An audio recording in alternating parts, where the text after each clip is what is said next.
Perang Pasifik, atau yang dikenal di Jepang dengan nama Perang Asia Timur Raya, adalah perang yang terjadi di Samudra Pasifik, pulau-pulaunya, dan di Asia.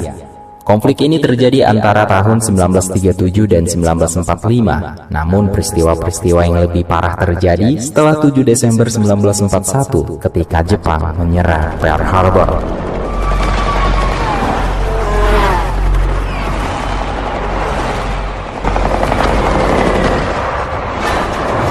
Perang Tiongkok-Jepang kedua antara Kekaisaran Jepang dan Republik Tiongkok telah berlangsung sejak 7 Juli 1937 dengan permusuhan sejak 19 September 1931 karena Jepang melancarkan invasi ke Manchuria. Namun ini lebih diterima secara luas bahwa Perang Pasifik itu sendiri dimulai pada 7 dan 8 Desember 1941 ketika Jepang menginvasi Thailand dan menyerang koloni Britania di Malaysia, Singapura, dan Hong Kong, serta serangan mendadak Jepang ke pangkalan militer dan Angkatan Laut Amerika Serikat di Pulau Wake, Guam, Filipina, dan Pearl Harbor.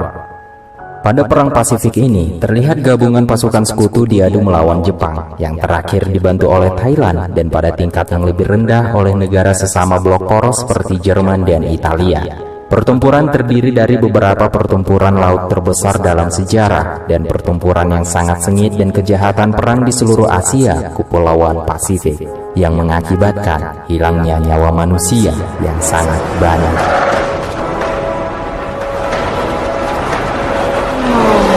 Jadi pada kesempatan kali ini saya mencoba menjelaskan sebuah film dengan judul The Pacific.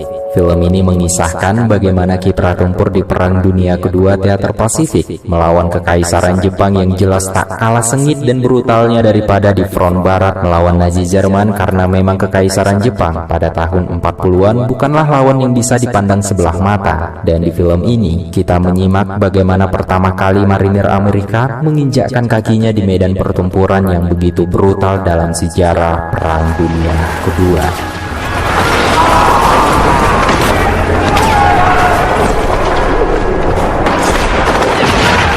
Sebelum kita masuk ke dalam isi ceritanya, saya mau ingatin kalau di video ini berisi full spoiler dari film The Pacific.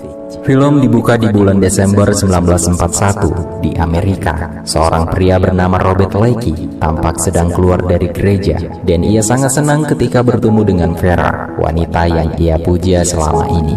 Ia mengatakan pada Vera bahwa ia akan bergabung dengan marinir Amerika. Namun sayangnya Vera menanggapi dengan biasa saja. I joined the Marines. Thought I'd do my bit. Well, if I don't see you before you go. Di markas marinir, briefing singkat sedang diadakan oleh Letnan Kolonel Chester Fuller, menerangkan bagaimana Kekaisaran Jepang bergerak dengan kecepatan luar biasa untuk menguasai Asia Tenggara dan Samudra Pasifik. Dengan aksi yang telah terjadi, Jepang seakan-akan sedang dalam proses ingin merebut separuh bumi, dan jelas menjadi tugas marinir Amerika untuk menghalangi proses imperialisme Jepang yang sedang berlangsung. Japanese are in the process of taking half of the world. The uniform that you wear, the globe and anchor emblem that you have earned, will make the difference between the freedom of the world and its enslavement. December 7th was quite a day. Pearl Harbor, Hawaii. Places called Guam, Wake, Malay Peninsula, Hong Kong, Philippine Islands.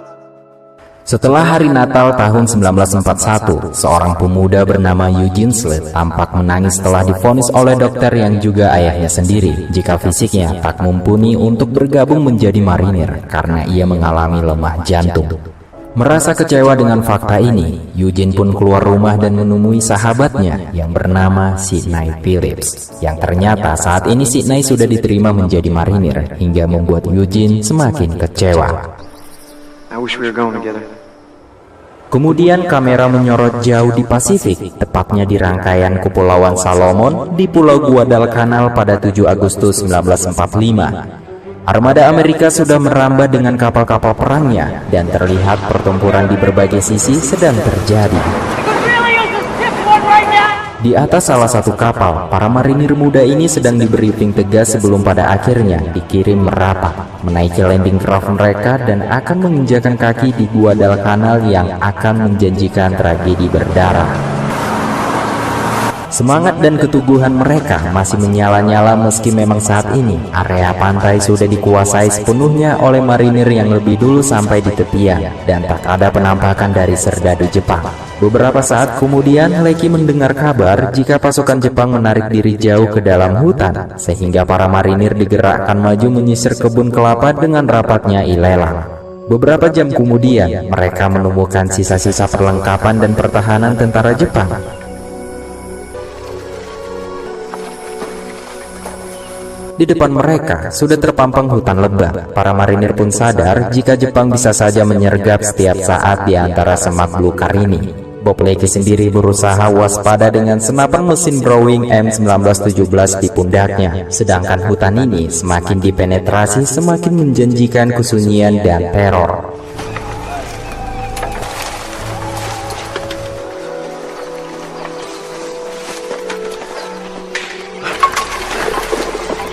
Siang berlalu dan malam datang membawa hujan tropis. Musuh pun masih tak nampak. Para marinir dari resimen pertama dan divisi yang akan terlelap tidur tiba-tiba mendengar tembakan berbunyi keras dari salah satu marinir yang sedang berjaga. Ternyata insiden tadi malam ialah salah tembak di kubu marinir sendiri yang sayangnya menewaskan petugas medik mereka. Berusaha melupakan kejadian ini, Lecky pun melanjutkan perjalanan dan kali ini mereka menargetkan akan sampai di puncak sebuah bukit. Pada malam harinya, jauh di lautan, para marinir ini menyaksikan sendiri bagaimana Angkatan Laut Amerika sedang keras meladeni armada Jepang. Beradu meriam dan ganasnya tembakan membuat pemandangan mengerikan dari arah pulau. Di pagi harinya, mereka melanjutkan perjalanan dan saat tiba di pinggir laut, mereka sadar bahwa pertempuran di laut semalam, armada Amerika lah yang mengalami kekalahan dari Jepang. Amerika terpaksa kehilangan 4 kapal penjelajah atau kuisernya yang langsung membuat Laksamana Tuna mundur melarikan diri, sekaligus meninggalkan marinir divisi pertama sendirian di Guadalcanal tanpa backup dan suplai dari kapal angkatan laut. Hari pun sekali lagi berganti malam dan yang ditunggu akhirnya beredar. Sorot suar menyala dalam gelap. Tentara Jepang melakukan pengintaian, berusaha menilik tepat posisi marinir. Meski pada akhirnya tak ada adu peluru terjadi dan ini cukup untuk meneror para marinir. Keesokan harinya, ketika mereka melihat kapal kekaisaran Jepang di lautan, para marinir semakin paham jika hanya ada penderitaan setelah ini, karena Angkatan Laut Amerika sudah lenyap dari kemarin yang tak berdaya menghadapi anak buah Laksamana Isoroku Yamamoto. Di malam harinya, di area sungai Alligator, Lecky mendengar adanya pergerakan di seberang kali, dan ini pun dibarengi dengan seluruh kawannya bersiaga penuh sampai akhirnya baku tembak pun terjadi.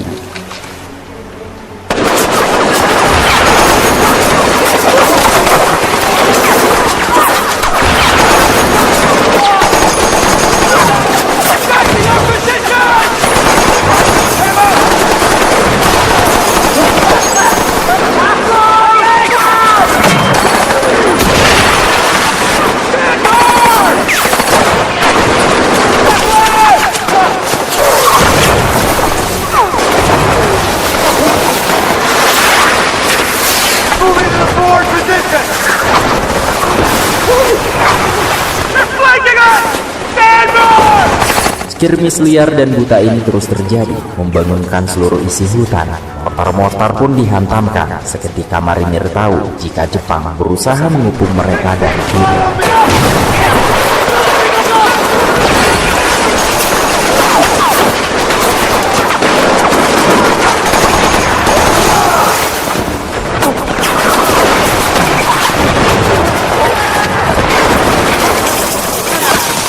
Melihat ini, Lecky sendiri langsung bergeser membawa senapan mesinnya ke sayap kiri. Sementara komandan mereka, sang kapten sendiri mentalnya sudah terpukul. Jepang pun masih bergerak mengebuk meski sudah berhujankan mortar marinir.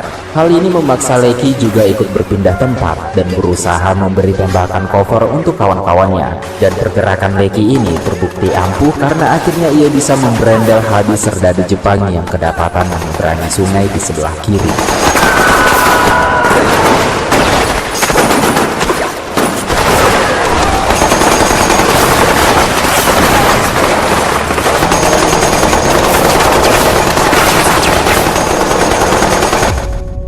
Di pagi harinya, barulah terlihat pemandangan yang mengerikan. Mayat-mayat sudah berserakan di berbagai tempat.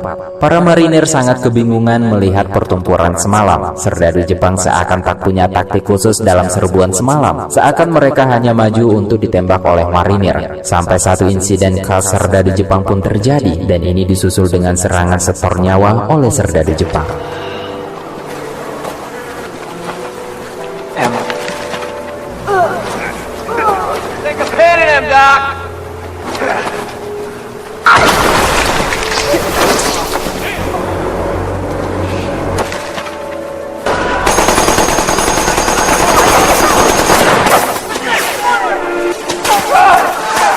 Kini tinggal seorang serdadu Jepang yang dipermainkan oleh marinir karena sudah tak mempunyai senjata. Ia gagal dalam penyerangan dan ia berteriak mengatakan,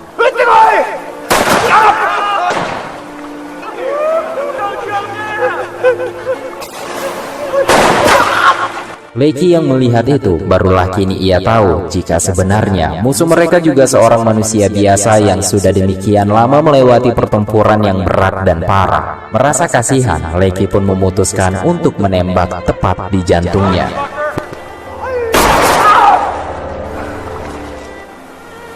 Kini mereka memeriksa tas-tas mayat dan menemukan jika musuh yang ia hadapi cumalah serdadu biasa yang juga punya keluarga, orang tua atau anak istri, sama seperti kebanyakan marinir Amerika. Dari pertempuran semalam, marinir kehilangan 5 orang anggota dan beberapa orang terluka parah. Sedangkan komandan mereka, Kapten Jensen, juga sudah digantikan karena gangguan mental.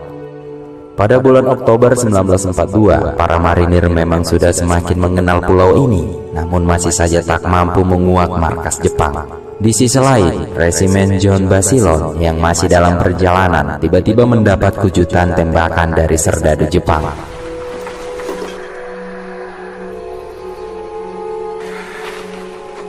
You see Briggs?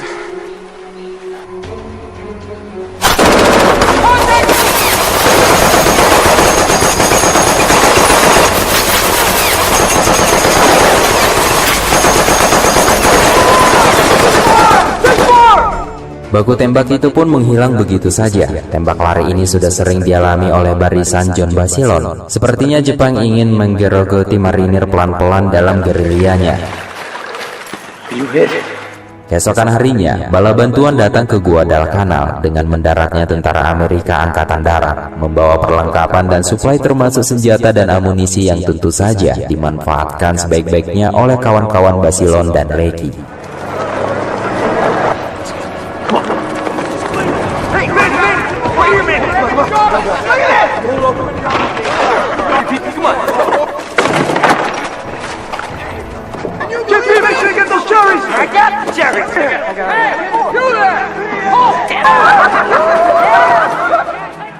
Setelah aksi pencurian liar ini, Leiki pun membagi hasil jarahannya kepada kawan-kawan. Namun kegembiraan ini hanya sekejap saja karena pada tengah malam kawasan mereka dihujani bom oleh tentara Jepang.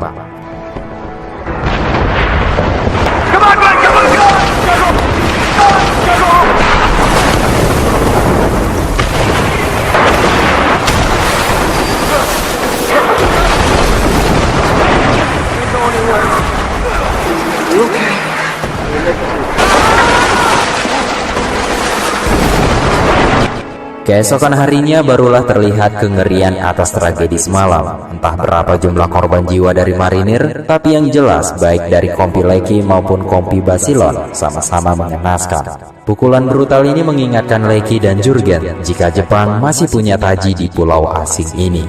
Sementara di posisi Basilon, Kolonel Puller menerangkan jika mereka akan ditugaskan berpindah tempat untuk menghalangi Jepang merebut sebuah bandara di pulau ini. Karena jika bandara ini dikuasai oleh Jepang, maka jelas Amerika pasti akan dipaksa mundur masuk ke dalam hutan dan berperang secara gerilya, dan marinir Amerika tak mungkin bertempur dengan cara gerilya.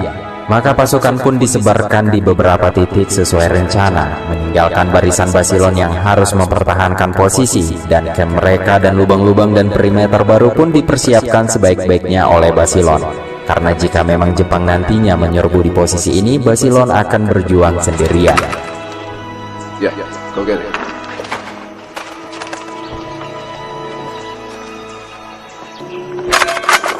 Sementara itu, melihat situasi Bob Leakey, kabar jika Jepang bergerak ingin merebut bandara telah tersebar.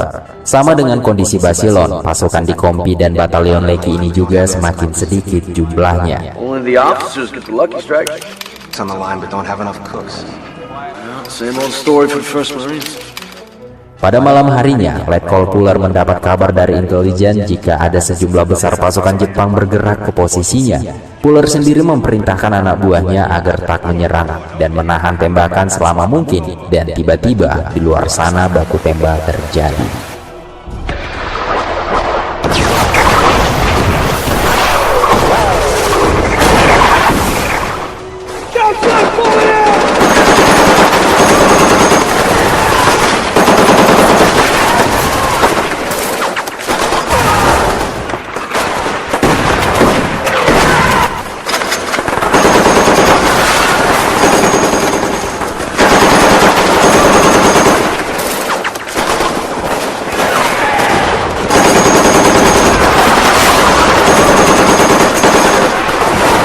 Saat itu Basilon mati-matian menyapu bersih tentara Jepang yang sibuk membongkar kawat perimeter. Saat itu juga ia tak tahu bahwa kawan-kawan di sebelahnya sudah banyak yang tumbang, sementara amunisi juga terus menipis.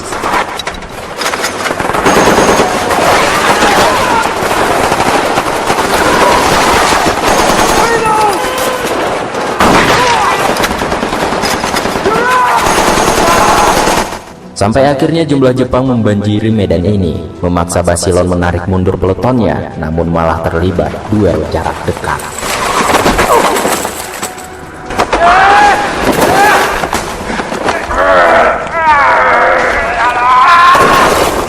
Setelah mundur, Basilon pun masih terus bertarung dengan jumlah musuh yang terus berdatangan. Kini serdadu marinir resimen ke-7 benar-benar harus terus bertempur atau mati di malam ini.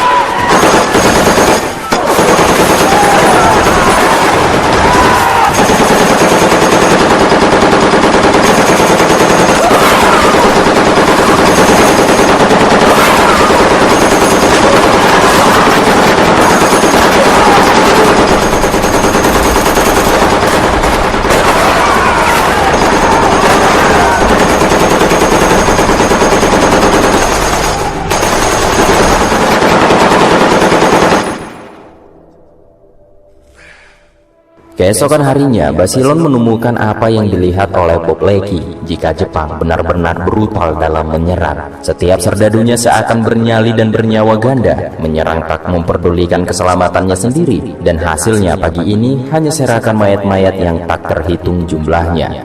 Saat senja hampir tiba, Basilon memutuskan untuk mencari kawan baiknya, Manny Rodriguez, di dalam hutan yang sayangnya kini sudah tak bernyawa lagi.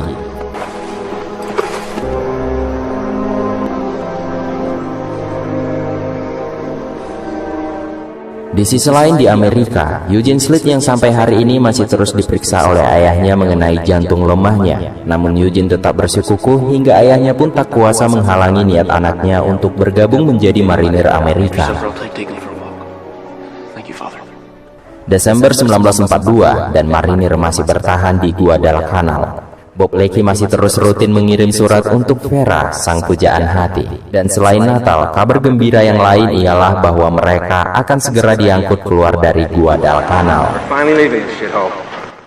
Setelah Bob Leakey dan John Basilon beserta divisi pertama marinir Amerika berperang selama 4 bulan di Guadalcanal, Kepulauan Solomon di Pasifik, kini kapal yang mengangkut mereka bersandar di pelabuhan Melbourne di selatan Australia. Sorotan media tanpa henti membuat para marinir divisi pertama ini disambut bagai pahlawan.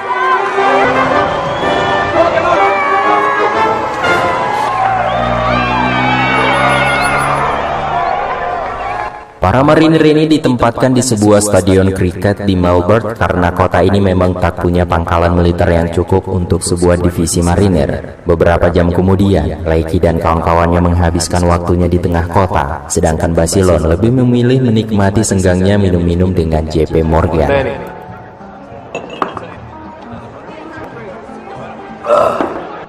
Pada malam harinya, Lecky yang juga sudah mabuk menyempatkan dirinya berkenalan dengan seorang gadis bernama Stella. Walk with me, you never know what the future may bring.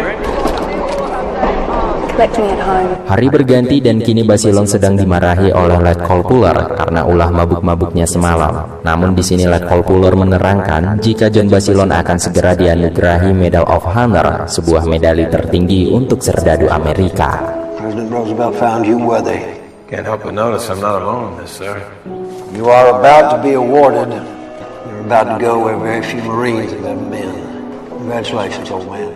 Beberapa hari kemudian, dalam apel pagi yang dihadiri oleh semua resimen divisi pertama, John Basilon resmi menerima Medal of Honor yang dikalungkan di dadanya. Namun medali ini nantinya pasti hanya akan menjauhkan dirinya dari teman-temannya. Sore harinya, Bob Lecky menyempatkan diri mengunjungi rumah Stella. Lecky disambut dengan hangat oleh kedua orang tua Stella yang merupakan imigran dari Yunani. Sambutan ramah ini membuat Lecky sangat bahagia. Sudah lama ia tak merasakan kehangatan keluarga. Yang ia tahu selama ini hanyalah amarah dan dendam pasukan Jepang. Lecky pun akhirnya menginap di rumah Stella dan sejenak melupakan Vera yang selama ini belum mendapatkan balasan surat yang dikirim Lecky. Di stadion kriket, di mana mimpi buruk Basilon menjadi kenyataan setelah menerima medali dan dicap sebagai pahlawan oleh markas pusat marinir, ia ditugaskan untuk menjual surat utang bagi para warga Amerika, alias menjadi sales obligasi. Hal ini sangat lumrah pada saat itu karena Amerika membutuhkan banyak sumber daya tempur untuk tetap bisa bertempur, baik di Eropa, Pasifik, dan Atlantik. Dan pemerintah sendiri tak akan cukup membiayai keperluan perang ini dan jelas membutuhkan sumbangan dari uang pribadi para warganya melalui war bonds. Untuk ini pada era Perang Dunia Kedua, wajar terjadi ketika pemerintah Amerika menjual war bonds pada rakyatnya. Dan John Basilon di sini diminta menjadi semacam sales marketingnya setelah dikemas dengan takjub pahlawan dan serdadu yang hebat. Karena tanpa ada uang rakyat, Amerika pasti jelas akan kesusahan untuk tetap bertahan di Perang Dunia Kedua. Untuk keperluan ini, Basilon akhirnya dikembalikan ke Amerika untuk dijadikan ikon perang selebriti yang heroik demi kepentingan pemerintah. Di sisi lain, Bob Lecky yang menghabiskan waktunya bersenang-senang dengan kekasih barunya Stella serta kedua orang tuanya. Dan beberapa hari lagi, stadion kriket ini pun dikosongkan. Para marinir diangkut menuju ke sebuah wilayah gersang berjarak 160 kilo dari pusat Melbourne. Mereka ditugaskan untuk bermarching kembali ke Melbourne dalam jangka waktu hanya 3 hari dan diberi bekal sekantong kismis dan juga sekantong beras. Marching ini jelas sangat mematikan bagi para marinir. 3 hari kemudian, para marinir yang sudah kelelahan setengah mati ini berhasil kembali ke stadion kriket. Dan Lecky pun kembali mengunjungi Stella yang ternyata Stella malah memutuskan untuk tak berhubungan lagi dengan Lecky karena takut akan kehilangan Lecky jika suatu saat Lecky mati dalam pertempuran. Stella seakan tak mau jika keluarganya bersedih hati. Putusnya hubungan asmara kedua ini membuat Lecky tenggelam dalam alkohol dan kesedihan.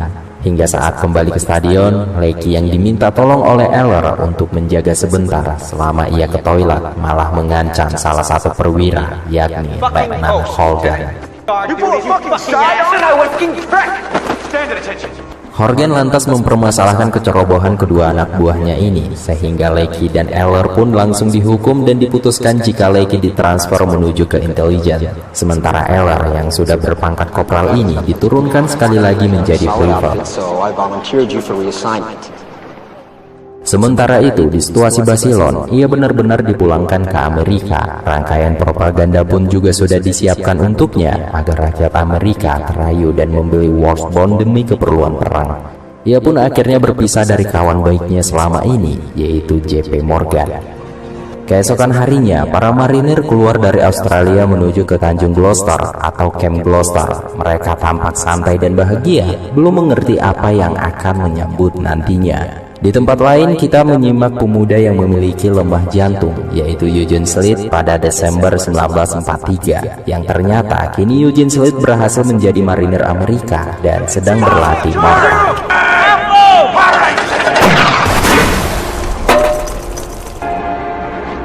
Sementara itu, jauh di tengah lautan dan di malam Natal, Lecky yang masih merasa sedikit kehilangan Stella membuatnya sekali lagi menulis surat kepada Vera di Amerika. Sampai akhirnya Tanjung Gloucester tertampak di depan mata.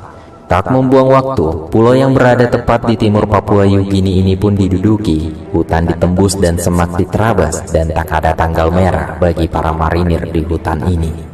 Letnan Stone mengabarkan ke anak buahnya jika sebentar lagi akan diadakan patroli, dan beberapa saat kemudian Kompi H Batalion 2 Resimen ke-7 bersama Leiki dari intelijen ini pun menyusul rimba. Namun setelah beberapa lama, Letnan Stone menempatkan Leiki di bagian belakang. Dan keputusan ini rupanya sangat tepat, karena saat skuadnya maju ke depan, Leiki mendengar gemiris dari arah belakang, dan tiba-tiba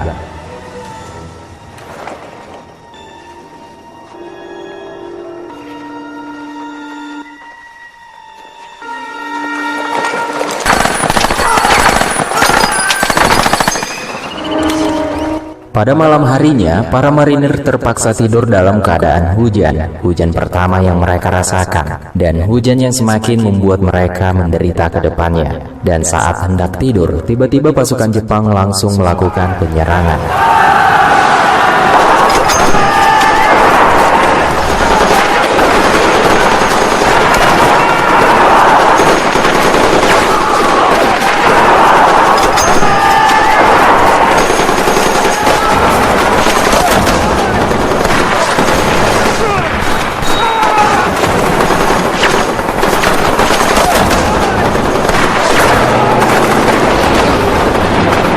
Di tengah pertempuran, Letnan Stone malah menyuruh Leiki untuk menjaga tenda intelijen dan harus membakar semua dokumen penting kalau mereka kalah malam ini. Dalam pertempuran itu, marinir Amerika berhasil bertahan, dan keesokan harinya setelah diperiksa, marinir tewas 2 orang, dan Runner mengatakan jika inilah yang akan terjadi di semua pulau di Pasifik, serangan Banjai untuk bunuh diri. Ketika diinvestigasi lebih jauh, mereka menemukan rangkaian pos pertahanan Jepang yang hanya diisi para serdadu yang sedang sakit atau sekarat. Jepang tampaknya sengaja meninggalkan mereka yang tak bisa bertempur di area ini. Leiki menjara semua kotak peti milik perwira Jepang yang berisi sebuah pistol Nambo tipe 14 yang ia anggap sebagai souvenir berharga. Sore harinya, hujan turun lagi. Pulau ini seakan tak pernah tak terhujani. Leiki dan kawan-kawannya membicarakan bagaimana Basilon kini pasti bersenang-senang di Amerika, sementara mereka masih harus basah di pulau terasing di ujung dunia. Sudah 2 minggu marinir di pulau ini, dan sama sekali tak bisa menemukan persembunyian tentara Jepang. Lawan mereka yang utama ternyata hujan yang terus mengguyur tubuh mereka. Nihilnya pertempuran dan cuaca yang terus tak membaik ini memberi tekanan mental tersendiri bagi para marinir. Tak luput pula Leiki yang juga sudah frustasi berat, dan ketika ia balik ke tenda kotak harta rampasannya, ternyata kotaknya sudah menghilang termasuk pistol temuannya.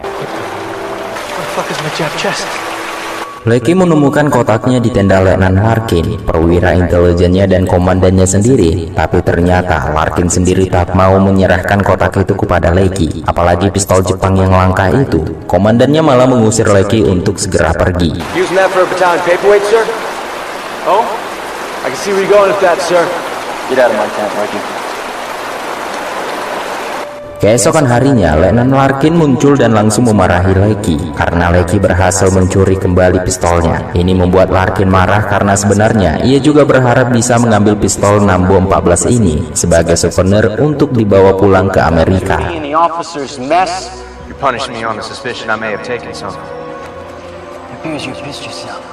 Tapi pada saat ini, Leiki baru sadar jika ia telah mengompol membasahi celananya sendiri dalam tidurnya. Dan inilah sindrom mengompol yang akan menjadi bencana sendiri bagi Leiki. Leiki menderita enuresis karena terus-menerus dalam keadaan basah dan kehujanan. Tak ada obat bagi gangguan ini, kecuali menjauh dari hujan dan tetap pada kondisi kering. Karena enuresis ini, Leiki semakin menderita bagaimana harus tetap kering, sedangkan hujan terus mengguyur di pulau ini. Hingga sampai bulan Mei 1944, di mana resimennya diangkut pergi dari Tanjung Gloucester menuju ke Pafufu dan Banika. Ternyata kondisi di pulau ini lebih buruk. Leiki semakin turun mentalnya, dan kali ini Runner malah terserang malaria. Dan enuresis Leiki semakin menjadi. Ia masih terus mengompol tiap malam, sehingga Cutler pun mengirim Leiki ke rumah sakit. Meski sampai beberapa hari kemudian enuresis Leiki belum juga sembuh. Ia menceritakan kepada dokternya jika para marinir sejauh peperangan di Pasifik memang kekurangan istirahat, seperti di Guadalcanal, Jepang membombardir mereka setiap malam hingga tak ada marinir yang bisa tidur dengan tenang. Dan di Tanjung Gloucester, hujan juga tak pernah berhenti. Tak ada marinir yang sanggup tidur nyenyak dalam kondisi basah. Dan sekarang ia berada di Vafufu, dan di pulau ini pun ia tak bisa berharap banyak. Beberapa hari kemudian, ia memohon kepada dokternya jika ia ingin kembali ke kompinya. Ia ingin kembali bertempur bersama kawan-kawannya, dan sebagai ucapan terima kasih, ia pun memutuskan untuk memberi pistol Jepang rampasannya itu. Di hari ini juga John Basilone bertemu dengan adik kandungnya, George Basilone, yang juga sama-sama seorang marinir. Pada bulan Juni 1944 di Vafufu dan Banika, di sebuah kapal pasukan tambahan merapat dan menurunkan Kompi Eugene dari Resimen 5 Batalion Ketiga Divisi Pertama Marinir Amerika. Pemuda yang punya gangguan jantung ini sekarang benar-benar diturunkan untuk berperang melawan Jepang. Ia tergabung dalam unit mortar ke-60 sebagai pasukan tambahan dan pengganti. Namun tak ada sambutan dari para seniornya di unit mortar. Ketika serdadu baru ini memasuki tenda, malah diusir dari tendanya sendiri dan harus mencari tenda baru. Hey, come on. Rifleman. That man Stallone, and I'm Corporal Berger.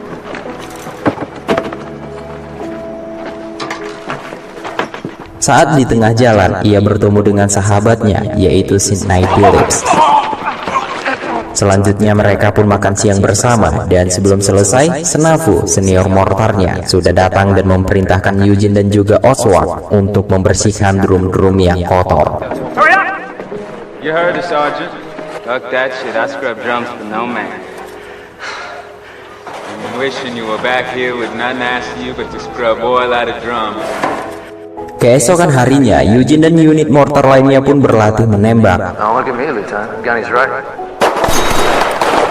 Dan ketika selesai, ia menemukan jika tenda Sidney Phillips sudah kosong. Ternyata sahabatnya sudah kembali ke Amerika, dan Eugene langsung berlari untuk mengucapkan perpisahan. Namun semuanya sudah terlambat, kapal yang dinaiki sahabatnya sudah berlayar.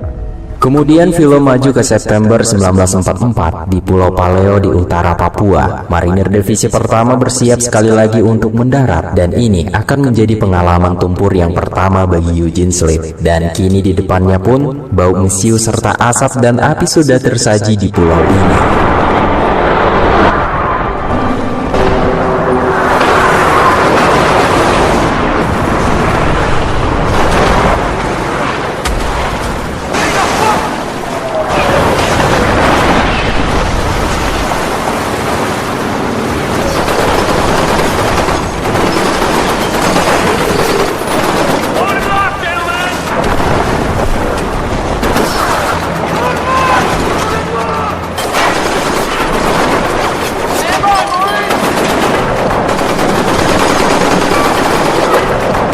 Kini tibalah Eugene dan pasukannya mulai memasuki medan perang. Landing craft yang berhasil menepi, pasukan pun merengsek di seberang rata. Eugene mengumpulkan keberaniannya, menguatkan jantung lemahnya, dan langsung merayap maju. Ia tak memperdulikan tembakan-tembakan Jepang yang terus diarahkan menuju garis pantai.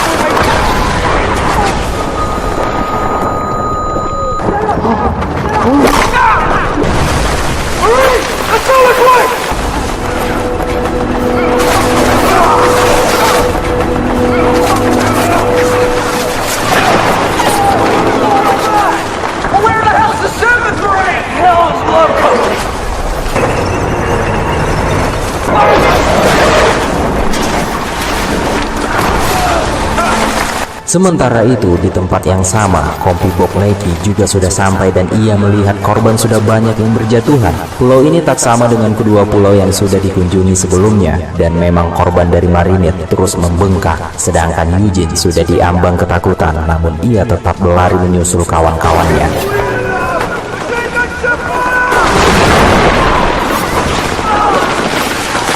Bob Lecky yang kini sudah sampai di hutan dengan selamat, meski memang Jepang masih memukul, dan di adegan ini Bill Hussein menjadi korban pertama.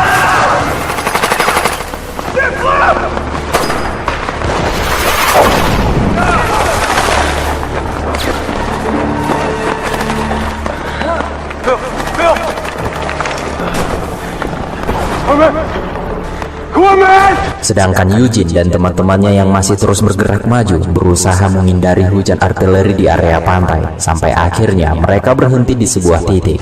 Sersan Henny menerima kabar jika unit mortar ini harusnya berada di selatan Bandara Peleliu, bukan di area ini. Maka pergerakan pun dimulai sekali lagi, menerobos derasnya artileri Jepang yang belum mau berhenti, hingga mereka sampai di bandara militer yang sudah dijadikan pos pertahanan oleh Jepang.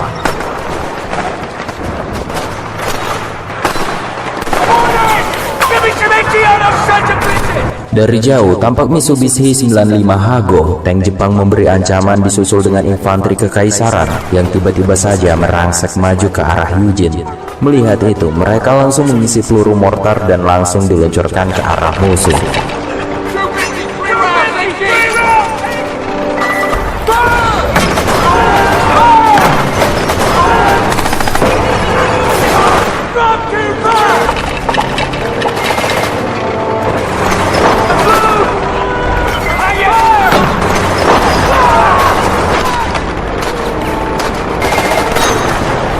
Namun belasan kali diluncurkan, belum ada yang mampu menghancurkan tank Jepang ini. Pasukan marinir Amerika yang tak bisa maju ke depan, akhirnya tank Amerika ikut bertempur.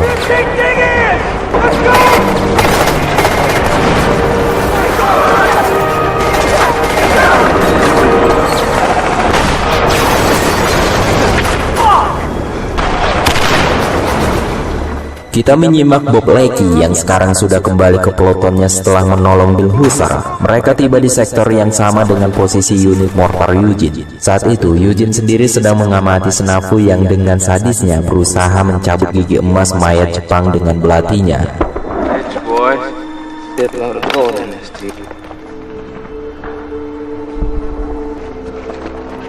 Anything moves, kill it. Sampai pada malam harinya, masih banyak terjadi pertempuran di berbagai area dan sektor pulau ini. Namun sejauh ini, unit mortar Eugene masih dalam posisi yang aman.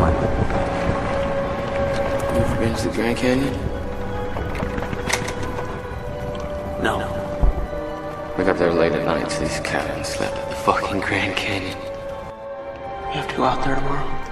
September 1944, Sidney Phillips sudah berada di Amerika, tepatnya di mobil Alabama. Kini ia menyempatkan diri mengunjungi orang tua Eugene, membagi cerita dan kabar Eugene pada ayah dan ibunya. Ia mengatakan kepada ibu Eugene jika anaknya tergabung dalam unit mortar, dan unit mortar biasanya berada di belakang infanteri penyerbu. Jadi kemungkinan besar Eugene pasti bisa bertahan hidup dan jauh dari bahaya. Tapi sebenarnya cerita Sidney Phillips ini tak 100% sesuai fakta, karena di Peleliu sendiri, tepatnya di sekitar area bandara Amerika, masih belum sepenuhnya marinir Amerika berhasil menguasai landas pacu ini. Infrastruktur bandara ini memang sudah hancur lebur karena saking seringnya digempur oleh Amerika, tapi tampaknya ini tak membuat pasukan Jepang yang mempertahankan wilayah ini menyerah begitu saja. Ditambah lagi di semua resimen, air menjadi langka, teror hidrasi menghantui, dan semua marinir juga semakin lelah. Bahkan air yang ada di sana pun sudah diracuni oleh kubu Jepang.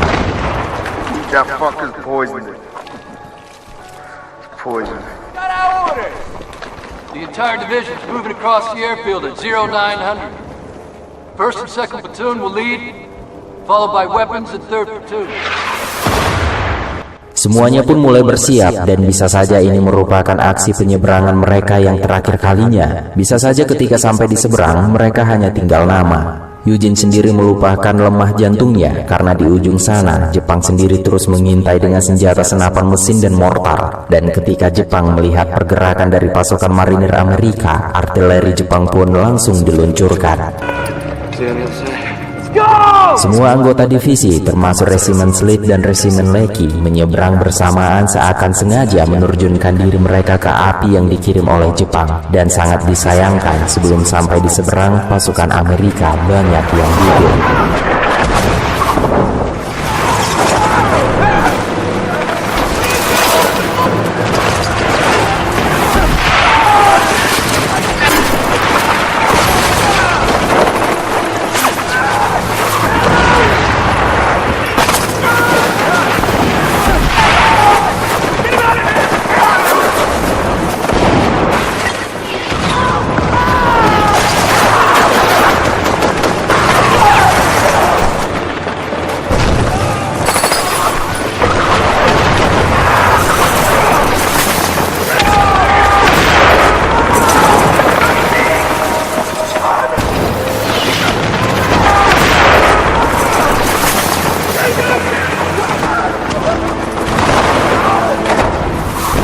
Sementara itu, di posisi Lecky, kawan baiknya Will dan Runner tertembak dan jatuh.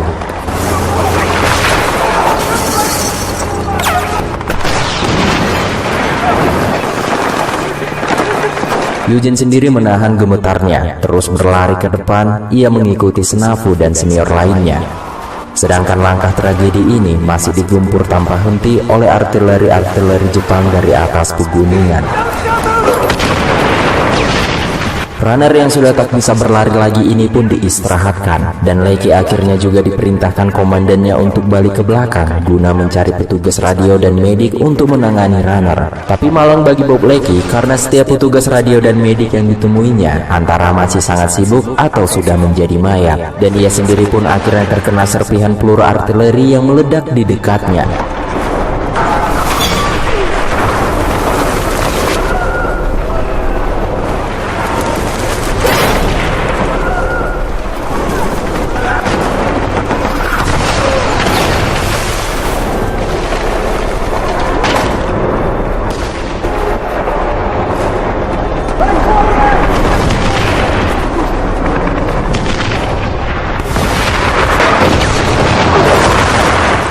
Berbeda situasi dengan Resimen 5, Eugene Slade yang masih ngeyel untuk menyerbu maju, tak peduli berapa banyak anggota yang hancur lebur terkena pukulan musuh. Bahkan Snafu sendiri akhirnya juga terjatuh karena artileri.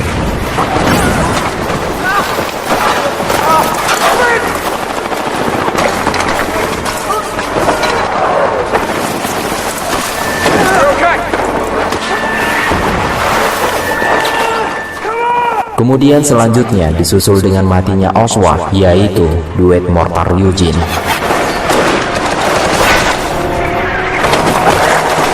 Tapi sebelum giliran sial untuk Eugene tiba, dari langit mesin pesawat Amerika sudah meraung dan langsung menghujani pertahanan Jepang dengan bom pesawat tempur Amerika. Beberapa menit kemudian, Resimen Eugene akhirnya bisa mempenetrasi gedung dan membasmi semua pasukan Jepang.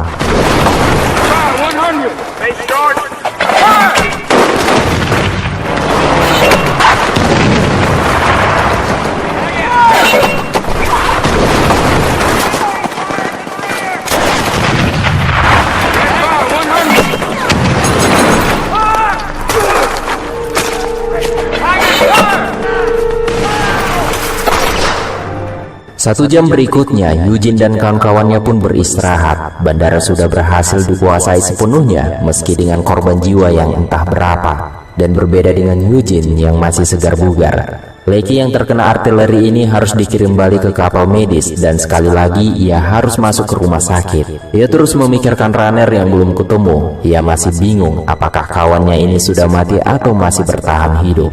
Keesokan harinya, perintah baru pun sudah turun. Kapten Holden dan Kompika diharuskan mengintai maju ke arah perbukitan dan gunung, berusaha menyimak posisi pasti artileri milik Jepang. Maka perjalanan yang melelahkan ini pun dimulai. Sedangkan air masih langka dan tenaga semakin terkuras, tapi kaki-kaki ini tak boleh berhenti dalam misi ini, terus berjalan pelan ke arah tujuan. Snafu pada akhirnya mengucapkan terima kasih dengan caranya sendiri pada Eugene setelah menyelamatkan nyawanya di bandara. Ia memberi julukan Slade Slammer yang sesuai dengan nama Eugene, bermakna palu godam.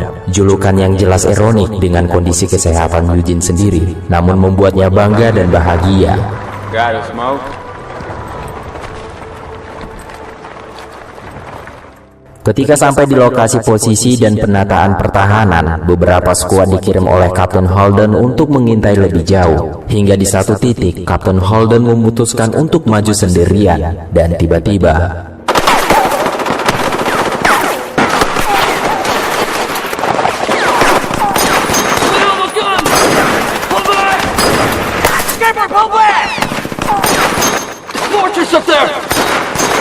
Kapten pun langsung memerintahkan untuk mundur karena di depan sana Jepang sudah menyiapkan bentengnya. Benteng yang jelas tak bisa ditembus dengan bermodal satu kompi, karena tahun ini adalah misi yang paling mematikan, dan lagi pula radio juga masih rusak. Kapten Holden pun memutuskan untuk kembali ke pos divisi yang jauh di belakang. Ia menyuruh beberapa anak buahnya di sini untuk jaga malam sampai ia menyusul esok hari.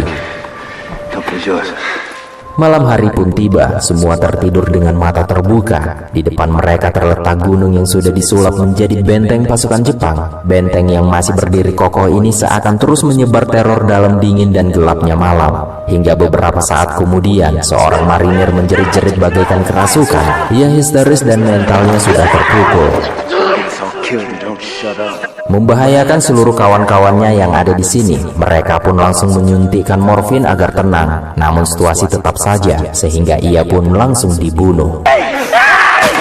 Keesokan harinya, semuanya pun menjadi sadar. Ternyata menjaga kekuatan mental adalah hal yang paling penting selama peperangan. Dan beberapa saat kemudian, Kapten Holden datang dengan membawa beberapa Sherman. Namun benteng ini ternyata tak jadi diserbu karena para komandan di markas meminta penyerangan dialihkan ke timur pulau. Maka kompi Sledgehammer ini pun ditarik mundur kembali.